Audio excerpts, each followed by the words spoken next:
terribly racist jokes and slurs left people shocked at a charity dinner in 2004 when former football star David Speedie took the microphone. The Scottish striker allegedly asked, "Are there any blackies in the room?" and used the worst kind of racial slurs while speaking to the stunned crowd. This wasn't just a one-off mistake, it was the peak of a career and life built on fights, feuds and falling outs that left teammates, managers and fans wondering, how did such a talented player cause so much trouble? Born in Glenrothes, Scotland in 1960, Speedie began his major career at Darlington before moving to Chelsea in 1982. For £80,000. His small height of just 5'7" didn't stop him from being amazing at heading the ball. He quickly showed he had real skill, helping Chelsea avoid dropping down to the third division in his first season. His 7 goals proved vital, and fans began to love his non-stop running and fighting spirit. But that fighting spirit had a dark side. In his first top-flight season, Speedie kept getting sent off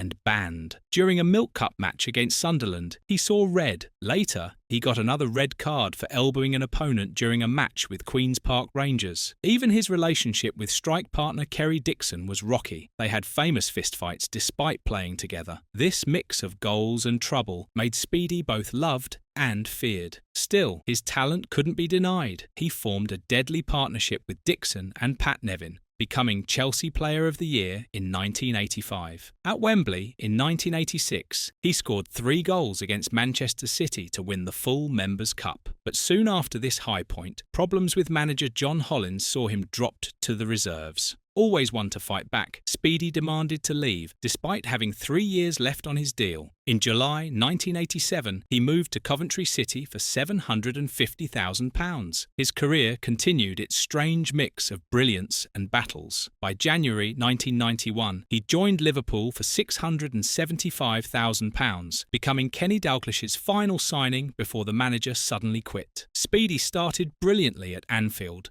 scoring against Manchester United on his debut and netting twice against local rivals Everton in his second match. With 6 goals in just 14 matches, he seemed ready to be a Liverpool hero. Then came Graham Souness. When he was named Liverpool manager, Speedie reportedly told teammate Bruce Grobbelaar, "That's me, I am history." The bad blood between the two Scots went back years, to when Speedie called Souness a muppet during a Scotland match. At Liverpool, things quickly fell apart. Speedie claimed Souness tried to hurt him in training sessions, and he admitted fighting with Souness's assistant. The final straw came during a pre-season tour in Germany. After Souness banned players from drinking, Speedie and some teammates went out anyway. When they returned to find Souness himself drinking in the hotel bar, Speedie confronted him and called him the C word to his face. Unsurprisingly, he was shown the door shortly after, despite his impressive goal record. But Speedie's worst transfer was yet to come. After a brilliant 1991-92 season where he scored 23 goals to help Blackburn get promoted, he found himself used as a bargaining chip.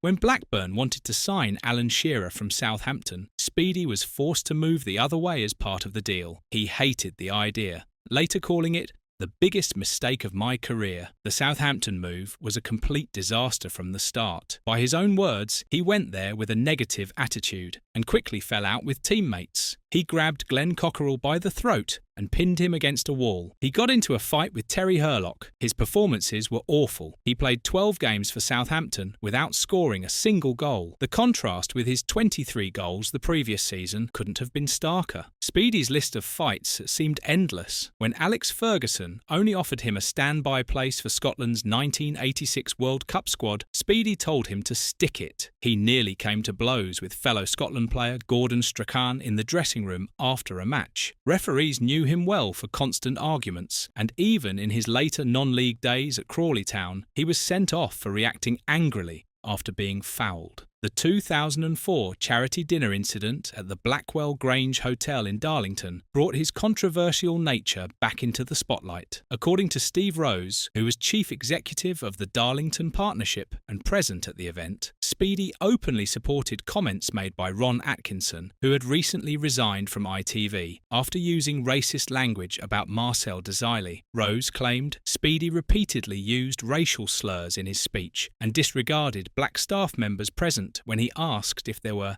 any blackies in the room. Kevin Smith, vice president of the Darlington Supporters Trust and described as Speedie's friend, defended him by saying Speedie would be absolutely gobsmacked and upset to be called racist. He pointed out that Speedie had played alongside black players throughout his career and had even helped raise money for anti-racism charities. However, when reporters tried to reach Speedie himself for comment, he couldn't be found. There is no record of him ever denying the claims or apologising for what was said. Years later, in 2020, Chelsea Football Club removed Speedie's name from the 2 entrances at Stamford Bridge that had carried it since the 1980s. The club, where he had enjoyed his greatest success, now wanted distance from their former player. Even after his playing days, Speedie found himself in legal battles. In 2015, he took the Sunday World newspaper to court in Ireland, where he was living at the time. The newspaper had published articles suggesting Irish police suspected him of involvement in drug smuggling and criminal activities. After a 5-day trial, Speedie won €85,000 in damages when the jury found this claim to be false and defamatory. However, the same jury also ruled that the newspaper was correct when it reported Speedie associated with known criminals. The court heard evidence about his contact with the brother of a notorious criminal figure known as Fat Freddie Thompson, including testimony from a police officer who saw them together. So while Speedie won money for one false claim,